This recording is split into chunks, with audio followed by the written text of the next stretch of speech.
Okay, I want to talk to you a little bit about cocker crowns. Some people call them top knots, and I think that's one reason why a lot of you never get to do one, because you call it a top knot. And when clients think of top knot, this is what they think of, like what you would see on a poodle. This is going to fall forward and get in the eyes. It's going to be in the way. They don't want that. They want the groom to last longer. They don't really care if the skull is rounded or not.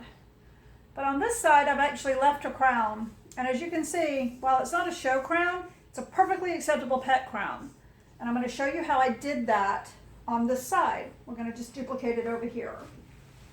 It helps if I have the correct clipper with me. Ah, there it is. Now, to be honest with you, I did this with a snap-on comb and then thinners. Yes, we can see in the camera. I was making sure. First thing I do is I comb it up and towards me. And then I comb it back the way I want it to lay. Get your tongue in your mouth. You drive me crazy with that tongue, babe. I'm going to use the purple, or the, what is it called? The 4. It's about 1/4 inch long. It's the same one that I used on her back. But I'm not going to drag it across the top of her head. I'm going to sort of skim along the shape I want. Notice how I've got it pointed here, and then I'm going to scoop back. Scoop back. Scoop back.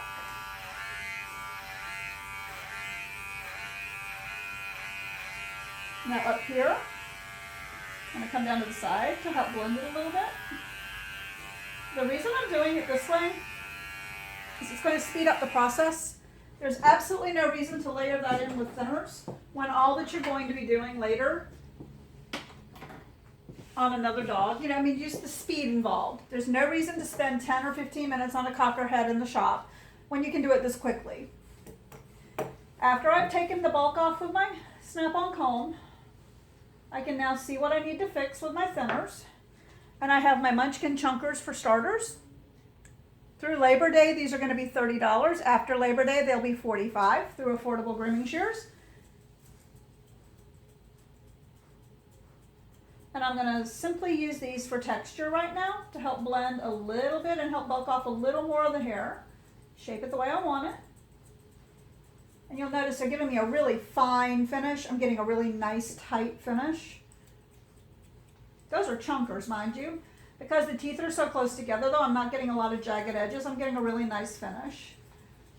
And then down into the neck just a smidge because I see that hair. Then I'm going to comb it up again. And I'm going to take my Munchkin thinners, which are also from Affordable Grooming Shears. And I'm going to go back and I'm just going to blend it smooth. Get rid of any high spots. Make sure the transition from the back of the head into the crown is smooth and looks as if it grew that way. Because with a Cocker Spaniel, that's the goal. Notice what I'm doing here though. When I'm scissoring, I'm pulling down. The reason I do that is it allows the shear, the comb part of the shear, to act as a comb. And it will pull the hair and cut at the same time. It allows for more texture and actually more blending. These are actually what I would call a blending shear, because that's what they're used for, is for blending. One longer body part into a shorter body part. Now, if you make sure that you clean out your stop really good. We did that with a clipper a few minutes ago. I'm going back behind now with my thinners just to make sure it's really nice and tight. And she has a very deep stop. But there's your crown. This is a nice pet crown. There is hair there, but when it falls forward, it doesn't fall forward. You'll notice there's nothing coming over her eyes. Anything that falls forward out of the line, you're going to go back with your thinners and catch again.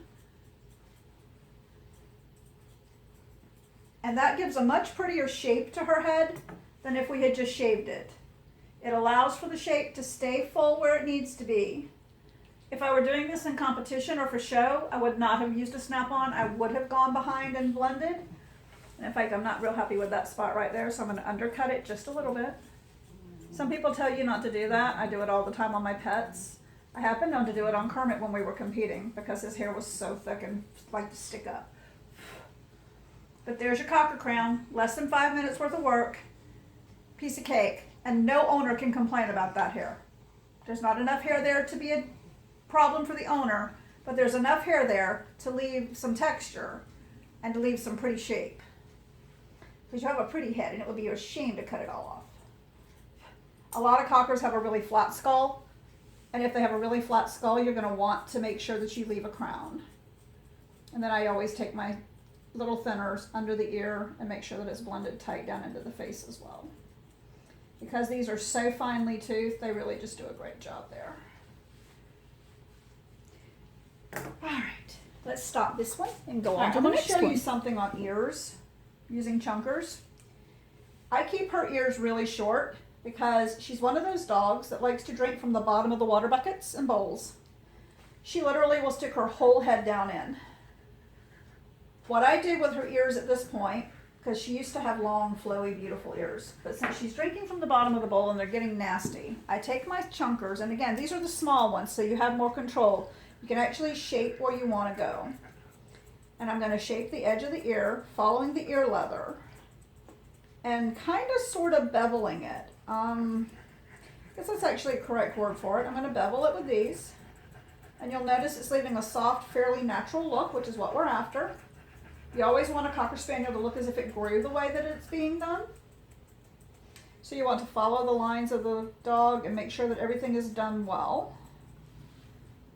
And with the chunkers, I'm able to get a nice, natural layered look, fast and easy. And because these are so small, I can really control where I'm at with them. And make sure that I don't nick an ear because I am right at her ear leather. If she had longer ears, I would use these as well on the bottoms of the ears for a more natural look than a scissor will leave you, because a sharp scissor is going to leave you with a blunt look, and you want a more natural look. The line on a cocker ear, generally speaking, lines up with the lip. If the dog has hair on her ears, which she does not, it would be 1/3 of the ear. 3 fingers roughly on most dogs, sometimes 4, but 3 mostly.